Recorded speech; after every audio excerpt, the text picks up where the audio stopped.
Welcome, in front of me is a Xiaomi 13 and today I will show you how you can put this phone into recovery mode.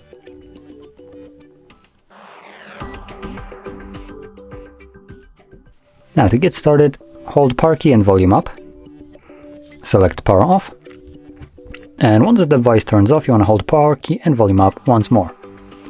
Now this time around we'll hold it for a little bit longer. When you see the Mi logo, let go of the power key. And then when you see the actual recovery mode, you can let go of the volume up as well. And there we go. So that is how you boot into recovery mode. Now in here we have a fairly limited amount of options. We have reboot, which takes us back to Android. Wipe data, which I believe only includes actual wipe data. Yep, wipe all data, that's it. Then we have connect with Mi Assistant, and we can also boot the device into safe mode. Those are all the options. And as you've seen, you navigate using volume keys, and power key confirms whatever is selected.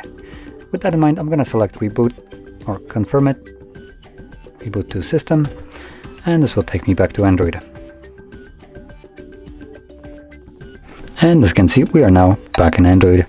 So if you found this very helpful, don't forget to hit like, subscribe, and thanks for watching.